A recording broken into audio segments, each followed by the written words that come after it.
வணக்கம். கற்பது தமிழ் நிகழ்வில் தினந்தோறும் உங்களை குரலின் குரல் பகுதியில் திங்கள் முதல் வெள்ளி வரை இதே நேரத்திலே சந்தித்துக் கொண்டிருக்கிறோம். நேயர்களே, மன்னவன் தனிமனிதன், ஒவ்வொரு தனிமனிதனும் மன்னவன், மன்னவனும் தனிமனிதன் என்பதை நாம் புரிந்து கொள்ள வேண்டும். குடிதழி கோலோச்சும் மாநில மன்னன் அடிதழி நிற்கும் உலகு. மன்னவனை பார்த்துத்தான் குடிமக்கள், குடிமக்களை பார்த்துத்தான் மன்னவன் என்பதை நாம் புரிந்து கொள்ள வேண்டும்.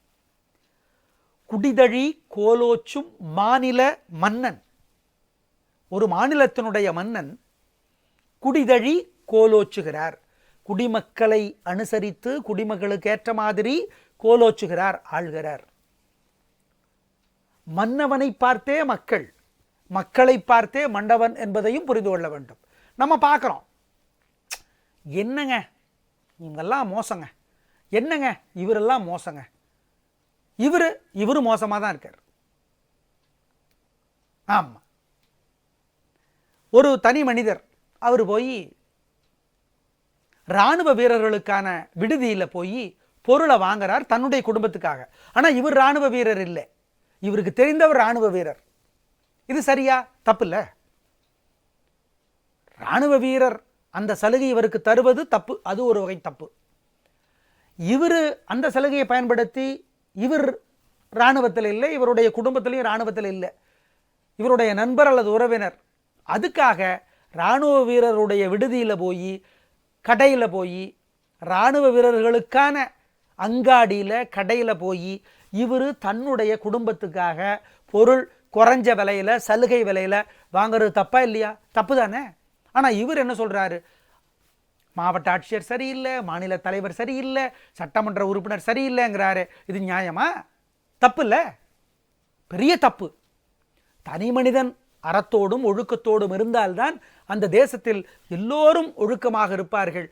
இந்த தனி மனிதனுக்குத்தான் ஆட்சி செய்கிறவர்கள் ஒழுங்காக இருக்க வேண்டும் என்று சொல்லுகிற, விமர்சிக்கிற உரிமை இருக்கிறது. ஆம், குடிதழி கோலோச்சும் மாநில மன்னன் அடிதழி நிற்கும் உலகு. குடிதழி கோலோச்சும் மாநில மன்னன், குடிமக்களை அனுசரித்து குடிமக்களுக்கு ஏற்ற மாதிரி கோலோச்சுகிறான், அரசாட்சி செய்கிறான் மாநில மன்னன். ஆனால் அவனுக்கு ஏற்ற மாதிரி மக்கள் இருக்கணும். அடிதழி நிற்கும் உலகு, அந்த மாநில மன்னனுடைய காலடிகளை பின்பற்றி அல்லது அவனுடைய பாதையில் மக்கள் நடக்க வேண்டும். மன்னவன் மட்டும் சரியா இருந்தா பத்தாது, நம்மளும் சரியா இருக்கணும். லஞ்சம் வாங்குவதும் குற்றம், லஞ்சம் கொடுப்பதும் குற்றம் அல்லவா? அப்படிதானே? ஏன் வாங்குறீங்க, ஏன் கொடுக்குறீங்க? இந்த நகைச்சுவையா சொல்லுவாங்க கவிதையில், லஞ்சம் வாங்கினேன் கைது செய்தார்கள், லஞ்சம் கொடுத்தேன் விட்டு விட்டார்கள். இது நகைச்சுவைக்காக சொல்றது. ஆனால் நடைமுறையாக கூட இருக்கலாம், அது வேறு. ஆனால் வாங்குவது தவறு என்றால் தருவதும் தவறு. கொடுத்தாதான் சார் ஜெயிக்க முடியும். அப்படி ஒரு ஜெயிப்பு வேண்டாம் என்று சொல்ல வேண்டாமா? அது ஒரு ஜெயிப்பே இல்லை என்று சொல்ல வேண்டாமா? அந்த வெற்றி நிரந்தரம் இல்லை என்கிற புத்தி வேண்டாமா? அந்த வெற்றி நல்லதில்லை என்கிற அறிவு வேண்டாமா? அப்படி ஒரு வெற்றி வேண்டாம் என்று சொல்லுகிற ரோஷம் வேண்டாமா? ஏங்க என்னங்க வம்பா இருக்கு அப்படி நான் சொன்னேன்னா அவர் கொடுத்து வாங்கிட்டு போயிட்டு போறாரு. அவருக்கு அதனால எவ்வளவு சந்தோஷம் தெரியுமா, எவ்வளவு உயர்வு தெரியுமா, எவ்வளவு சிறப்பு தெரியுமா? அப்படி வேண்டாமே. அப்படி வேண்டாம் என்று சொன்ன எத்தனை பேர் இருக்கிறார்கள்? ஞானபீட விருதை அல்லது சாகித்ய அகாடமி விருதை அல்லது பத்மஸ்ரீ விருதை வேண்டாம் என்று சொன்ன எத்தனையோ எழுத்தாளர்கள் இருக்கிறார்களே. எனக்கு இதில் உடன்பாடு இல்லை என்று சொல்லி மதிப்பிற்குரிய எழுத்தாளர் ஜெயமோகன் அப்படித்தான் ஒரு தடவை மறுத்திருக்கிறார்.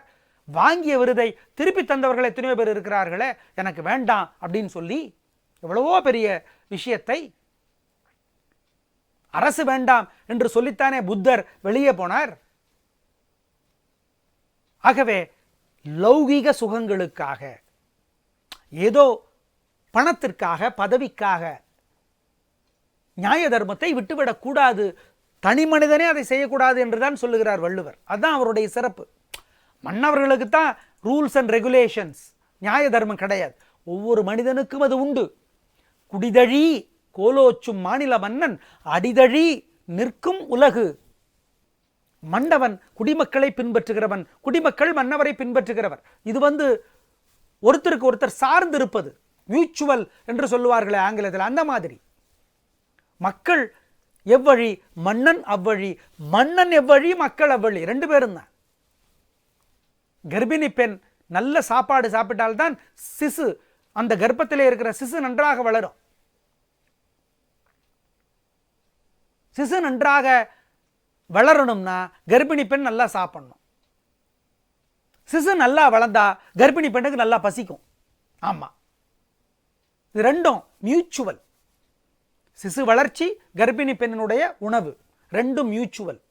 ஒருவரை ஒருவர் சார்ந்திருக்கிறார்கள். அந்த மாதிரி தான் இப்ப நடைமுறையில் என்ன பார்க்கிறோம், நாட்டில் பல பேர் அவங்க எப்படி வேணா இருந்துக்கலாமா, ஆனா ஆட்சியாளர்கள் ஒழுங்கா இருக்கணுமா. இது என்ன அநியாயம்னு தயவுசெய்து யோசிச்சு பார்க்கணும்.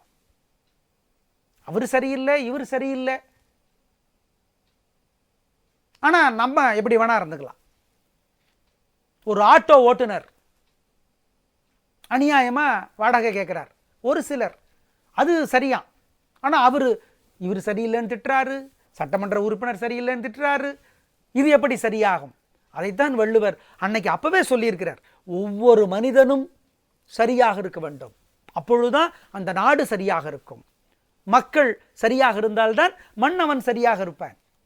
நாம் சரியாக இல்லாத பொழுது நமக்கு உட்பட்ட வாழ்க்கை முறையில் நம் சக்திக்கு உட்பட்டு நாம் சரியாக இல்லை என்றால் நம்முடைய மன்னவர்கள் சரியாக இருக்க வேண்டும், நம்மை ஆளுகிறவர்கள் சரியாக இருக்க வேண்டும், நம்மை விட மேல் ஆக இருக்கிறவர்கள், நமக்கு மேலாக இருக்கிறவர்கள், நம்மை கட்டுப்படுத்துகிறவர்கள் சரியாக இருக்க வேண்டும் என்று விமர்சிக்கிற சொல்லுகிற உரிமை இல்லாமற் போகும். அவ்வளவு. அந்த அற்புதமான கருத்தை வள்ளுவர் அப்பொழுதே பதிவு செய்திருக்கிறார். மக்கள் எல்லாம் இஷ்டத்துக்கு இருந்துக்கலாம், மன்னவன் மட்டும் சரியா இருக்கணும் அப்படிங்கிறதை கடுமையாக கண்டித்திருக்கிறார் வள்ளுவர். அதுதான் அவருடைய சிறப்பு. குடிதழி கோலோச்சும் மாநில மன்னன் அடிதழி நிற்கும் உலகு என்பதனுடைய நுட்பமான அர்த்தம் இதுதான். என்ன? தனிப்பட்ட ஒவ்வொருவருக்கும் நியாய தர்மம் இருக்கிறது, தனி மனித அறம் இருக்கிறது, தனி மனித ஒழுக்கம் இருக்கிறது. இப்ப என்ன நடக்குது, பல நேரங்களில் நாங்க தப்பு பண்ண ரெடியா இல்லை, சரியா இல்லை, தயார் இல்லை, ஆனால் இன்னொருவன் தப்பு செய்து பதவியை பெறுகிறான், செல்வாக்கை பெறுகிறான், அதிகாரத்தை பெறுகிறான் என்றால் அதை துச்சமென தூக்கி எறிகிற ரோஷம் நமக்கு இருக்க வேண்டும். ஏங்க அது ரோஷமாங்க? அப்படி விட்டுட்டா நாங்க என்னங்க பண்றது பதவிக்கு? வேண்டாம். அப்படி வேண்டான்னு சொன்னவர்கள் நிறைய பேர் இருக்கிறார்கள். அந்த மாதிரியான குடிமக்களாக நாம் இருக்க வேண்டும் என்பதைத்தான் வள்ளுவர் திரும்ப திரும்ப சொல்லுகிறார். அப்படி ஒன்று வேண்டாமே, தேவையில்லையே. அப்படி நிறைய பேரை நம்ம பார்த்துருக்கோமா இல்லையா?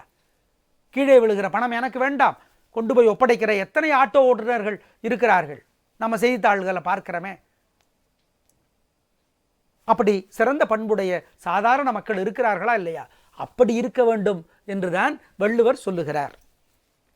நாளை மறுபடியும் குறளின் குரல் பகுதிக்காக பார்க்கலாம். நன்றி, வணக்கம்.